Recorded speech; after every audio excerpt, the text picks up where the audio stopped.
Knowing how to invest your money is harder than ever before. Dealing with stock market volatility, record debt, and terrorist attacks requires new thinking. At U.S. Asset Management, we can help you see the world more clearly so that you can move beyond the chaos and invest with confidence. Call us, visit us online, or drop by our office. U.S. Asset Management, helping you make better decisions with your money. Your government doesn't care about you. That's why you need a medical emergency kit. It contains life-saving medications like ivermectin, Z-Pak, and antibiotics. Stock them before they block them.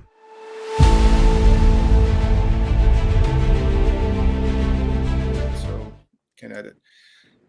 We are honored to be back with Commander Salamander. He's our wise naval advisor here at armedforces.press. So welcome, sir. Thanks for coming on and giving us your time this evening. Well, thanks, Todd. It's great to talk to you again. Well, we were talking beforehand that there's so much going on from Taiwan all the way to the Red Sea. Let's start with the Red Sea. We had the sinking of the Iranian naval intelligence surveillance SIGINT ship, which was only 2 months old. So that was a flagship. It was a large vessel, I think. And that obviously got the Iranians' attention. But the whole Red Sea area with the continued missile launch and heavy attacks on the Houthis in Yemen by air, probably naval air, I would imagine. But what say you? Yeah, what we see is just the standard carrier strike group package going ashore. That and it's always important for people to remember the Houthi and the Yemen are used interchangeably.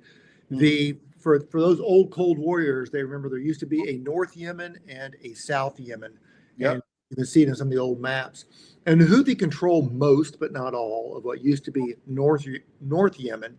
And they are a proxy of the Iranians, just like Hamas and Hezbollah were. Mm-hmm. They have no economy to speak of. Their people are mostly fed and given medical care and everything else by the international community, and have for a very long time. So they can't afford all these fancy anti-ship ballistic missiles, cruise missiles, and military. It's all coming via Iran. Mm-hmm. And had 4 years of a very permissive environment. Of course, for the last 18 months, since the events of 7th of October of 23, they have been at it on the, not all shipping, but shipping of their choice in the Red Sea. Israel's hit them a little bit. We've tickled them a few times, but this is really the first full effort against the Houthi that is in line with what the U.S. Navy's been doing since the pirates off Tripoli that the Marine Corps you were talking about the Barbary Coast. We were talking about that this morning with Jefferson, right? Absolutely. So it's, as the cliche goes, in the finest traditions of the naval service. And there's been some critiques out there. Why is it America alone again? Why aren't anybody else doing something? Well, there's two things that I think people need to keep in mind. One is when you think of the Europeans do have an operation in the Red Sea where they're doing close escorts of their ships, which is basically you've got a merchant ship with a European frigate or destroyer right next to it. That is, not to be too snarky, that's classic European. That's very passive. That's very defensive, very unescalatory. You don't bother us, we won't bother you, but we're here to defend our people if need be. But the Brits helped us hit Yemen back last year once in a limited manner, because they do have limited assets. They just, even if they had the will to do something, mm-hmm. the Europeans do not have the capability to project power ashore unless it's in conjunction with what the U.S. Navy is going to do. And odds are what we are doing, and rightfully, we don't know what the full target set is. We only have broad outlines. What we are doing in the rules of engagement that we took ashore are something the Europeans would not be interested in. And I was going to ask you, what's their sustainability? I mean, they can escort, but can they fight for any length of time in the Red Sea? Well, it depends on how you define fight. Mm-hmm. If they wanted to, they could get close to shore and use maybe their Their 127 millimeter, 100 millimeter guns can do a little bit there. The Brits have a few TLAMs, though not many. The French have some capability to do land attack cruise missiles, but again, we're literally talking a handful.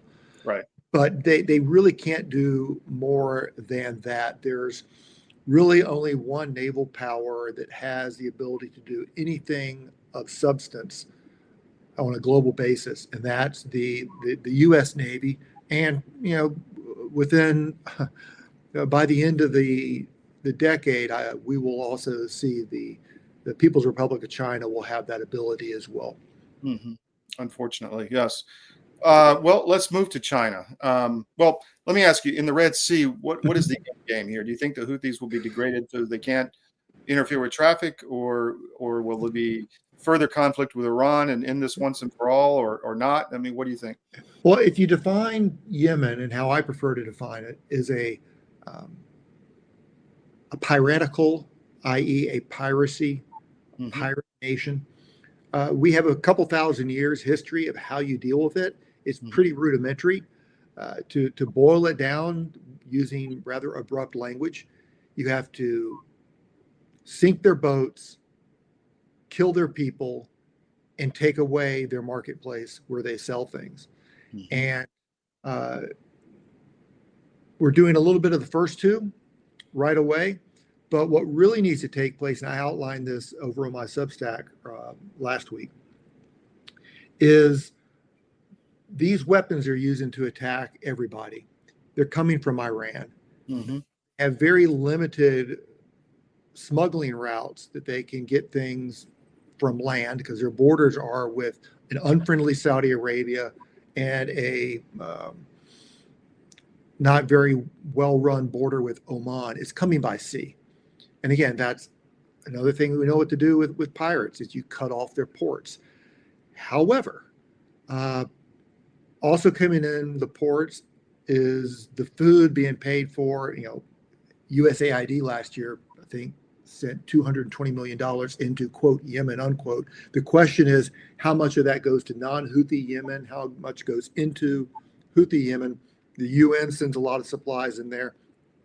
So you'd have to do something very much in line, and I used as a data point, I think it's effective, something that I participated with in the early 1990s, when Haiti wasn't doing what Bill Clinton wanted them to do and wanted to bring Aristide back. We put an embargo on Haiti. We let in medicine and some food. I remember intercepting a boat that was carrying cooking oil, because technically cooking oil isn't food, but whatever. So again, that has a long history and a long precedence. To really stop them from being a threat, you've got to cut off the Iranian supplies to them. And if we keep hitting their ammo dumps and their launch facilities, and we degrade their ports, then eventually they will become mostly just a danger to themselves and not others. And that's probably the best route. Will that what we want to do? I don't know. I haven't seen what the commander's intent and his higher direction and guidance in, but I got the impression from the statements from the Pentagon, I believe it was yesterday, that they will continue doing strikes in order to achieve the president's desired goals. Now, they're not advertising that, which is fine, but that tells me that we've taken the gloves off. We've decided to execute some plans that the military has probably had in their back pocket for years. We just haven't been given the approval to do it. And that's hitting some of the targets I mentioned before, and do their best to degrade it. I do not think I would bet a lot of money on it. We're not going to put any boots on the ground. We're not going to go ashore. You don't want to do that. But there is all their supply coming has to be via the ocean, right? I mean, it has to be freight. They're heavy weapons. I'm sure they have some ground smuggling routes, but there are things that you can do to make that more difficult for them. They don't. It's not a lush nation. They don't have a bunch of rivers and lakes with bridges across, but they do have bridges that cross what we would call gullies and valleys. Take those out. Just make it very expensive, very And hard. are these coming through Saudi Arabia or what? Their smuggling routes are probably coming out of non-controlled Yemen from Oman, maybe from Saudi Arabia. I would think that would be have to be coming from the north and the northeast of Saudi Arabia, because a lot of their borders is on the empty quarter, which if anybody has seen the movie Dune, that's kind of what that area looks like. But that's very limited. But that smuggling has been going on since the dawn of time.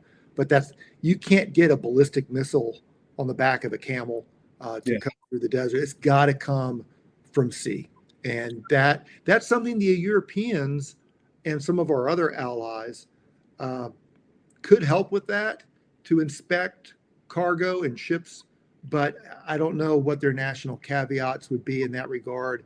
And we used to have the Emirates and the Saudis heavily involved in Yemen, but the Biden administration made them feel unwelcome, and they probably are not going to respond well to any additional requests from us to help out. And I don't blame them. Interesting. Maybe Trump can change that over time. But well, let's move to China. You had mentioned the scary sci-fi looking landing craft that the pictures went viral this week. Is it a threat? Is it real? I mean, what do you think? But for those that haven't seen it, I'd encourage people to look it up. Last week, I think it was that Tom Cruise movie Oblivion. It looked like something from the scene of Oblivion. What they are, a lot of your listeners are probably familiar with that shambolic Gaza Pier situation, where we cobbled together some things to do what they weren't designed to do. We wind up embarrassing ourselves on the public stage. It is to that what the Starship Enterprise is to a rowboat. These are very large, modern. Yep, there we go. Modern sea-to-shore connectors to move things like armored personnel carriers, vehicles, tanks, things of that manner. You need a permissive environment to do that, right? Because artillery could really make a mess out of it. But if you look at it, that's modern, that's fit for purpose, and what it's designed is to bring things ashore in places you don't have a port. It's a wonderful piece of kit. I would love to see the if we could steal their debriefing of that operation. Be interesting to see how long it took for them. And I'm sure this is known on a classified level, how long it took for them to get that underway, in place, and ready to put things ashore. But that also is something that even if you weren't going to use it on an invasion, but the ports were ruined, you needed to bring in follow-on forces, just like we did in Normandy. Yes. Then once you have a permissive environment, then you can send those things over to bring in your heavy forces to continue pushing in from shore. But that's very impressive. And the Chinese also have been, I wouldn't say unprecedented, but at the highest end of aircraft and ships to continue to operate around Taiwan, which is exactly what I would do. And I think we've talked about this before, that if Chairman Xi tells his military, I need you to be prepared to, not that you're going to, but I need you to be prepared to, then what a proper military is going to do. And the People's Republic of China has developed a very serious, very focused intermediate and senior level war colleges. I compared what they're doing compared to what our war colleges have do, which has kind of lost the bubble in some regards. So you can pretty much estimate what these professionals are going to do is what our professionals would do. They're going to say, okay, Chairman, I need to get my crews and familiar with the area. I need to get my ships familiar with the area. And as part of the intel preparation of the battle space, I want to get the Taiwanese Defense Forces used to seeing dozens of aircrafts and ships near shore in their waters. Because should you give us the command in 2027, 2030, or whenever, that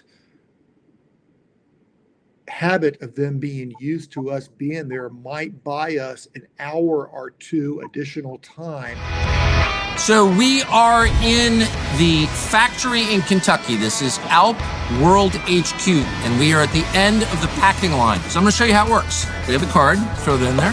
There's a packing slip, and then you have the Alp. And 4, but that seems honestly like a lot. 3 now, but it's good.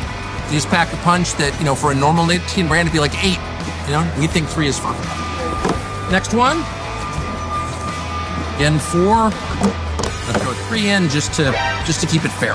Okay?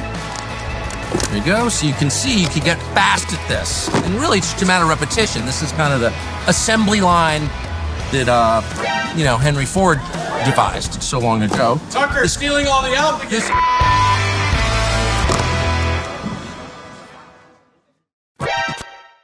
Before they react, and chairman will go, then do that, and that's what they're doing. It's just good, solid military 101.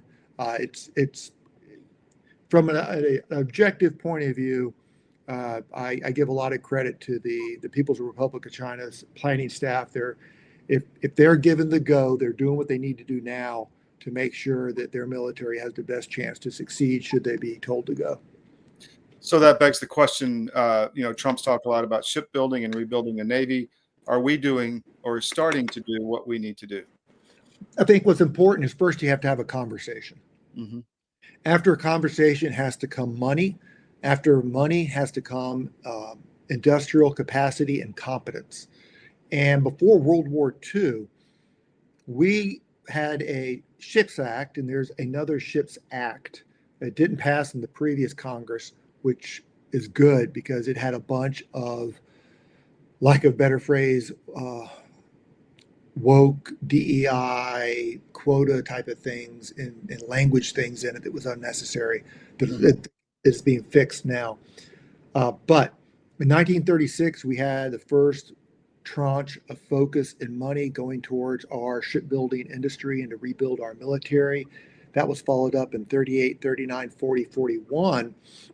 So by the time in December of 41, when the Japanese attacked us, we already had a good head of steam getting ships built. However, by the time 1943 came around, we only had one functional carrier in the Pacific. People forgot that.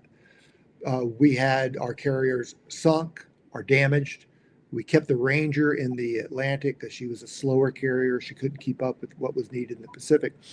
And it wasn't until 43 that a lot of the Jeep carriers and the other carriers and the destroyers and the destroyer escorts, all that big bulge came out of our industry into the fleet. So the Trump administration is saying the right things. I know that both SecDef Hegseth, the National Security Advisor, even though he's an Army man, both of them are Army guys. Waltz, he understands the requirements for naval power. They're saying the right things. We just need Congress to act to get the money. That's the easy thing. The hard thing is the skilled workers and artisans and craftsmen and the shipyards and the raw materials in order to build that fleet.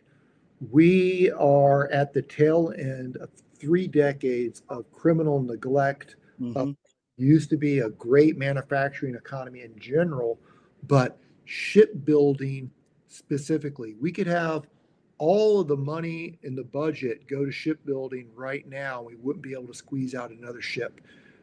We've got to get our shipyards back. We've got to claw back those that we foolishly gave up. And to do that, you can't change geography. You can't change transportation hubs. There are places where we used to have substantial shipyard capability that we don't anymore in South Carolina, even in Georgia and in Florida, maybe a little bit in Mississippi, Texas, and Alabama. You have local governments that will support that. But where the real ability could come is going to be in Washington State. It's going to be in California. It's going to be in New York, where and Pennsylvania. There, you're going to run into local and state governments that are going to get in your way. So, if like for instance, if you wanted to expand that, well, and rebuild and reconfigure what we used to have at the Philadelphia Naval Shipyard, what we used to have in the Brooklyn Naval Shipyard. People look at me sideways when I say that, but yep, you're going to upset a few coffee houses, but you can claw that back if you have the will to do it. You look at what San Francisco Bay, from a geographical and strategic point of view, one of the best places on planet Earth to have shipyards and naval bases is San Francisco Bay. And our ancestors knew that, which is why we had so many facilities there. And in the 1990s, a group of short-sighted, corrupt, and selfish people defenestrated our military bases there, from Alameda to Mare Island to the San Francisco shipyards to Hunters Point, all these places. They could be clawed back, maybe, maybe not. But is Governor Newsom going to help you? No. There's a huge political issue to making this happen.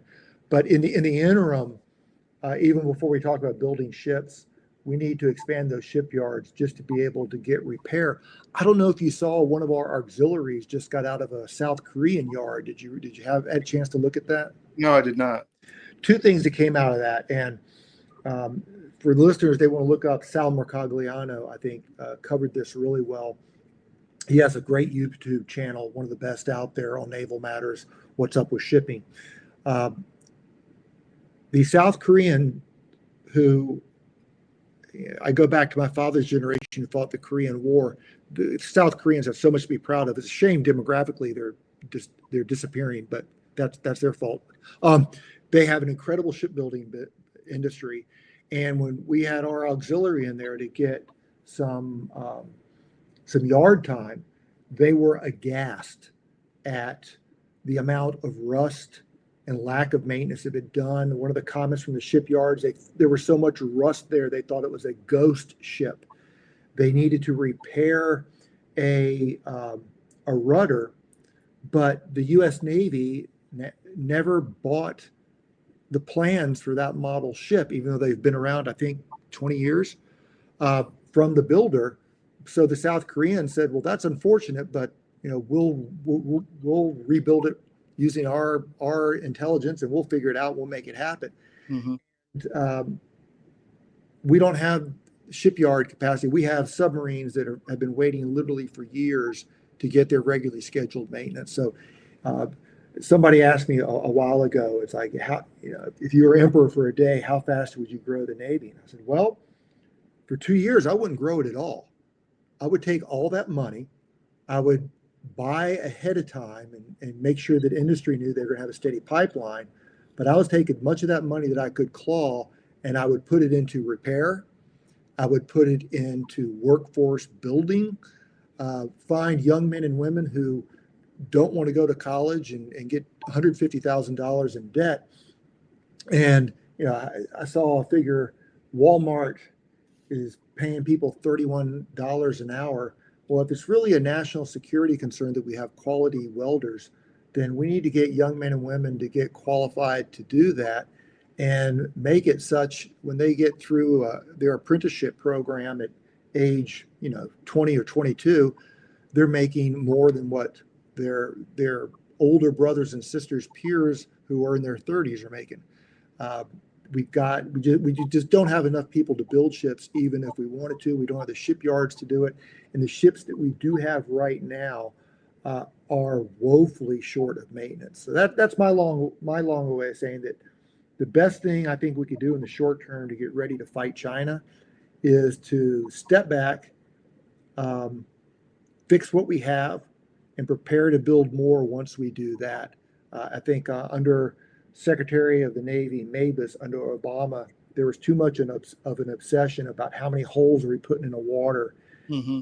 They weren't concerned about how they're going to take care of the ships we already have, and that's one of the reasons that we are where we are today.